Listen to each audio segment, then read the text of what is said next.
Dream to become the next Sir Isaac Newton or Albert Einstein? Learn physics from Professor Suborno Isaac Bari. Let's start today's remote learning with Do Now. Thank you. You're welcome, Professor. I just came from Puerto Rico yesterday. Wait, what? Yeah. I go to Puerto Rico once every week. So, I know, you probably think that has nothing to do with physics. okay. So, well, let's get back to the main point. But before that, I have to make Mr. Rodriguez a little more happy. He seems a little undercast, unenthusiastic. So, PSA, yes, I've resorted to that over the past few days. Sorry for all the biology things. Anyways, today is really not much of a physics lesson and more of a memorial, because this is the final lecture in the basics of rotational motion. Oh, bye, Professor. Yeah. What? This is not our actual final lecture. We only have 77. We only have 77. So today is just a memorial to this unit. Thank you, Professor. We've been like only 30 days on it. So I'm just going to sum it up in like 2 or 3 minutes. Please do, Professor. So, first, we know that angular motion is when an object moves in a circular path and its velocity is tangential to that circular I path. see. Thank you, Professor. You can also add a few extra points in vectors if you want. Thank you. So, that's that. And this is circular motion. This is angular motion. You mean rotational motion, Professor? So we can take an angle. Let's say we take an angle theta, and it takes t seconds to get from here to here on the path. So then, Is that true? then we can say that omega is the change in angle over change in time. Note that 1 radian is equal to 57.3 degrees. So now, let's put the estimate sign for good measure. Now, we also want to know what the alpha is, angular acceleration. Well, just like in regular physics, it's change of omega over change of time. The rate of change of omega. So then, now we want to look at something else. We remember that there are 3 types of this thing. I believe centrifugal, angular. So centrifugal, angular. I shouldn't be writing centrifugal like this. And what else? What else, class? What's the What? final form of being a student? I know. What? Normal? Tangential? Tangential. Good. I'm a very smart guy. So, first, acceleration centrifugal is v squared over r. Or, we can use some little sneaky stuff. I may or may not have to present these back of the envelope. Angular acceleration, Professor? Which one is the angular acceleration? Oh, this. Oh, There are 3 types, remember? okay. So the angular acceleration. Wait, okay. That's enough student centered. I want to talk about centrifugal acceleration first of all. So let's talk about the back of the envelope calculations. So first of all, let's say we take an arc theta. So now we have an arc theta, and it has a length out. So, and it has a radius of r. Now, in order to find the length of an arc, you regularly would use the equation, well, 2 pi over, pi over 360 times, 2 pi r, I believe. Should be the equation. I believe this is the equation. Yeah. So, no, this should be, I believe, theta. So, L equals theta over 360 times 2 pi r. Theta is the angle here. 360 represents the number of angles in a circle, obviously. 2 pi r, the circumference. So, we can't cancel out anything here. So, it's better to switch to radians. So, going to be times 2 pi r. Cancel those guys out. Pi r. L is theta r. Now, you can formulate the equation theta, the angle theta of an arc is equal to the length of the arc divided by the radius. So now, we can divide both sides by t, L over RT. We know L over T is always gonna be a regular linear velocity. And then a theta over T, we know from our equation over there, that's omega. So omega equal RV. Let's write it in bigger detail. Omega is RV. Wait, Professor, what are we trying to do? We're trying to find another equation for centrifugal. Because obviously this isn't going to support Isn't it us. W squared omega squared over omega squared r? We're trying to prove that. Omega is it's very quick. Yes, yeah, I know it's omega squared r, but sometimes you can't memorize. Well, I remember we proved it with vector calculus one time. Yeah, that's fine. How many people? How many students do we have? 144. Oh, go to square. Yay, yeah, perfect square. Keep it up, everybody. No, you deleted the perfect square. Well, we have more than 150 viewers, so I guess that's enough. Okay. Centrifugal acceleration is v squared over r. Professor, I'm summarizing what we learned in this unit. I made you famous in Puerto Rico. Thank you. I appreciate it, Mr. Rodriguez. Yes. So Now, I told everyone that you are a great wait, physics I want professor. to give a message to everybody. People, including Giri Sahita, that don't understand everything because I'm going so fast. I'm just summarizing everything we've learned in the past unit. So, if you want a more thorough explanation, then you can go watch the individual lectures. Now, back to the problem. So now we can plug in this beauty into here. So v squared. V is omega over r. So we basically have omega squared over r squared over r. So, that stumps me. Omega squared over r, which I believe should be omega squared r. I hope this is legal. 100% legal. Is this legal in math? Yeah. Yeah, it is. Yeah, Okay. thank you. Sometimes I forget the rules. Yeah. It's omega squared r. Yeah. You don't have to keep blabbering that in my ear. This is called rotational acceleration. Yeah, or you can call it angular acceleration.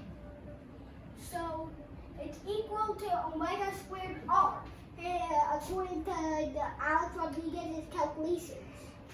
You should give me 30%. Yep.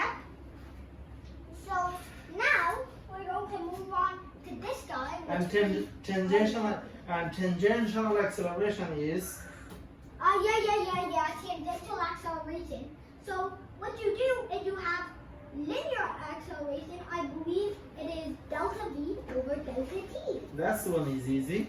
Even Albert knows how to do that.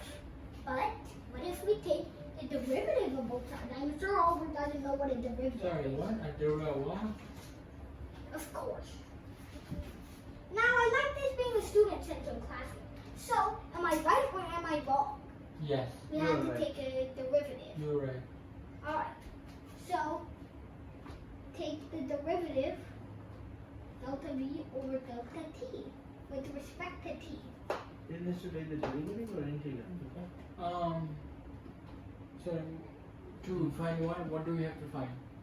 Tangential acceleration equation. Okay, so you wanna I just like being student centered. So why don't you come on try this trying at this. The tangential acceleration is very Say easy. after the 170 So people. is No. RA is RA. Okay.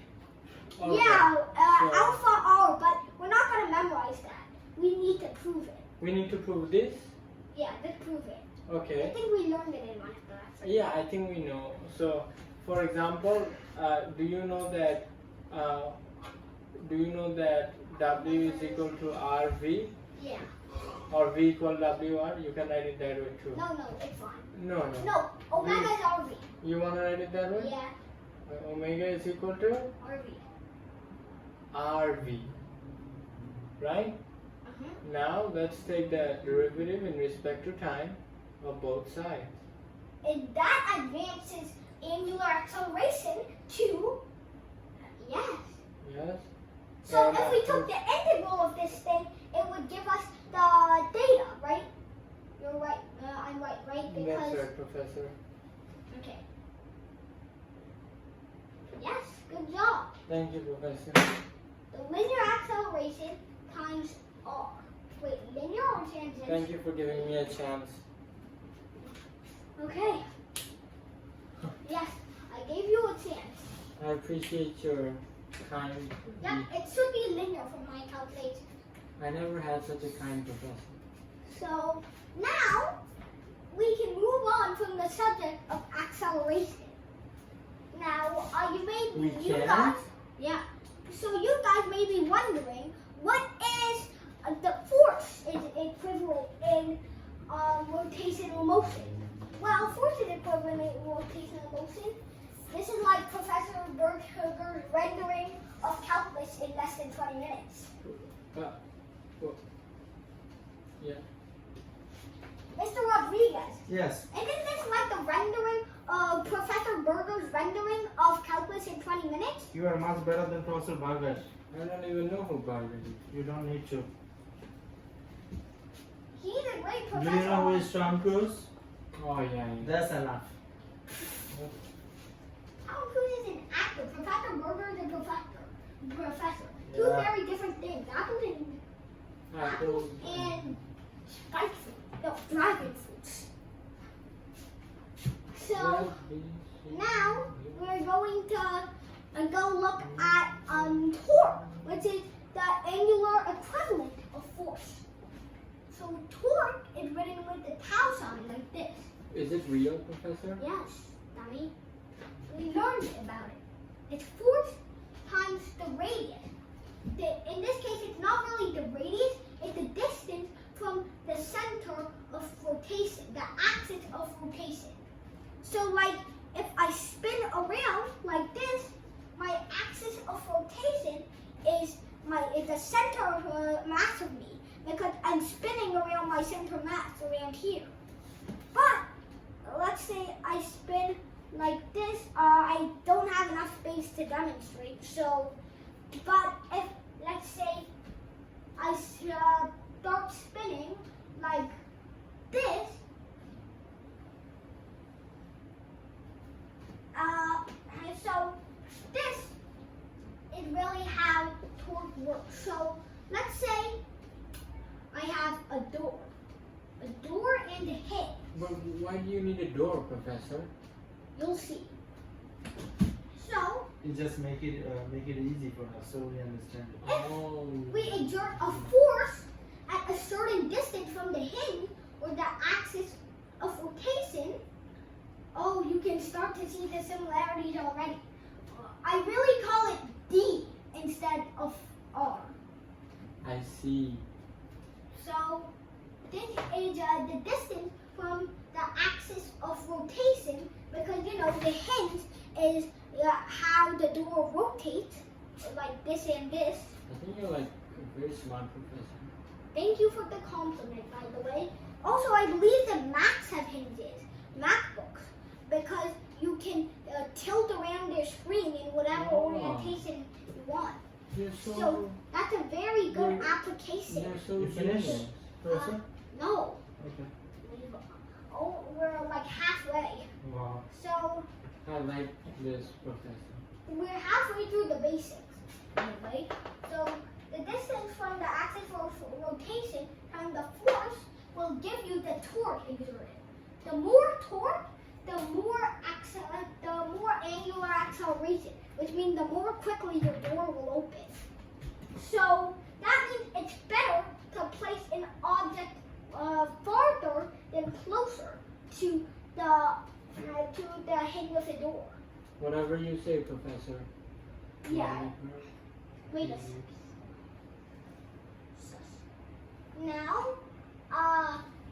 Now we've learned that torque is proportional to alpha, power is proportional to alpha. We're going to look at the idea of the moment of inertia. Now, Moment what of inertia. we learned about it. That's so fancy. Shut up.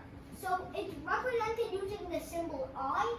I don't know why, but You So- don't know why?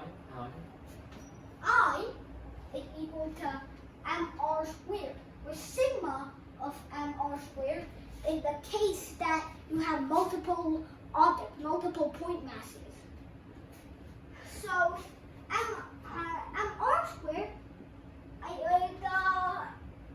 we're not just going to memorize this equation and keep it in our head forever.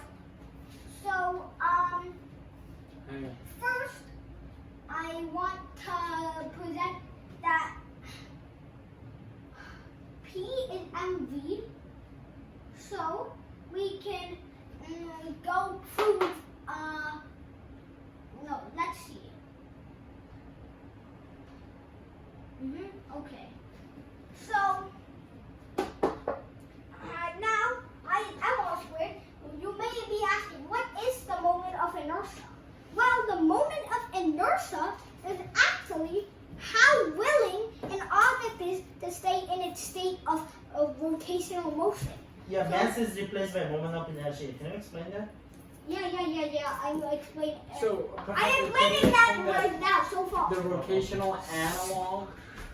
You know how in classical linear physics, Newtonian linear physics, we have an object and due to mass, the inertia keeps it in its state of motion. For example, rest, like this. Wait, first I need to put my marker down in a horizontal fashion. For example, like this eraser in my hand, it is at rest. There are no external forces acting on it to make it move except the one that I've exerted right now.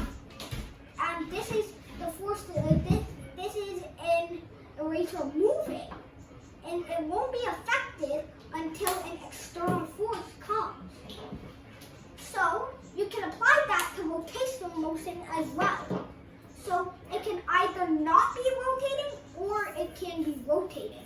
And the moment of inertia determines if an object wants to be in their current state of rotation, as the linear inertia determines how much that an object wants to stay in their state of motion. So it's the mass times the square of the radius.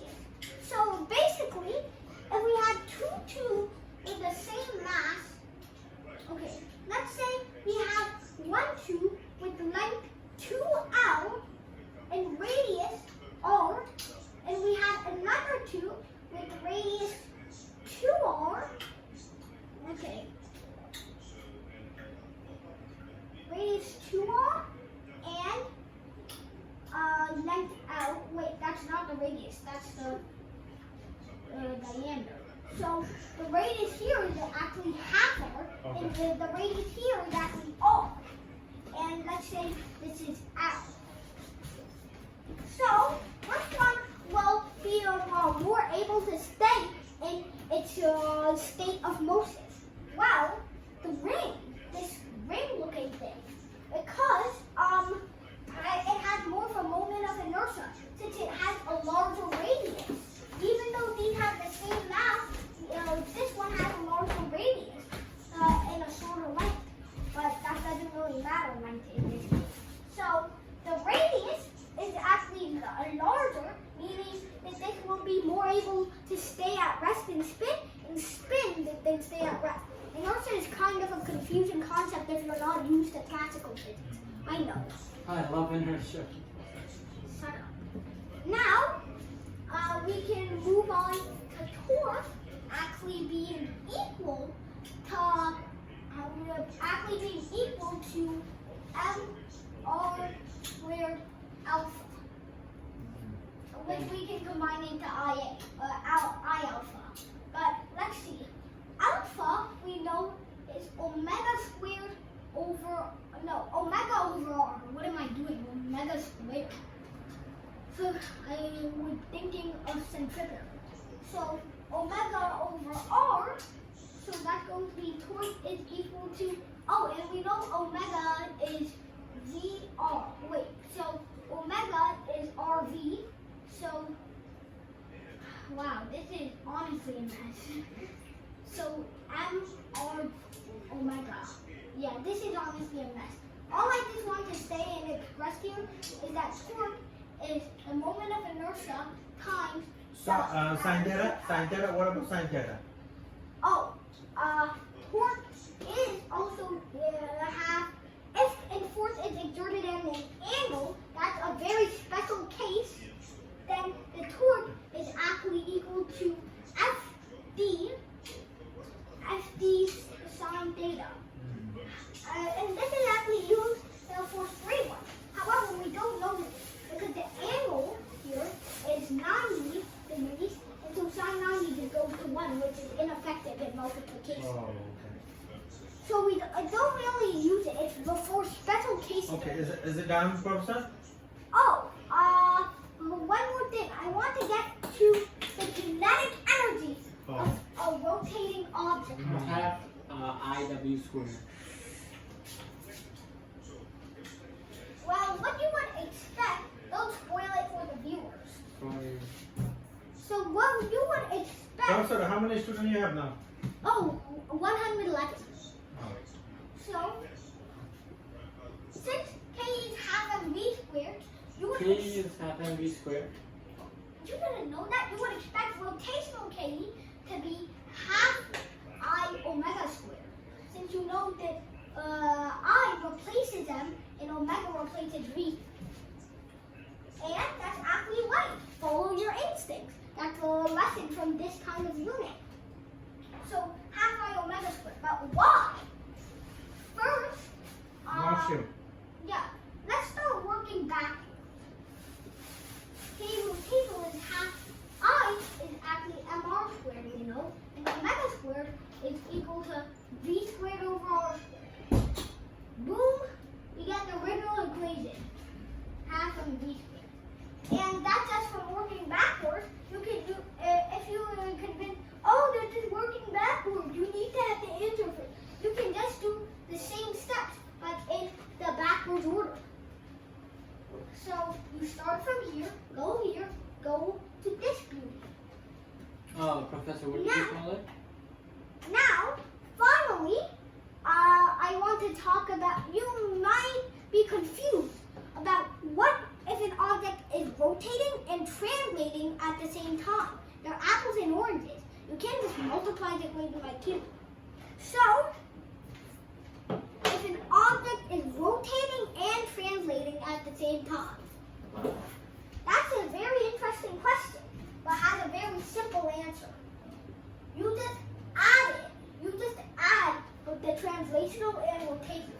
So the total KE for a translational and rotational object, like a circle rolling down a ramp, would be equal to half I omega squared plus half mv squared. And with that, that's the basics of algebra. No, that's the basics of rotational motion. Bye, everybody. Subscribe to Bari Science Lab to fall in love with math and science, especially programming.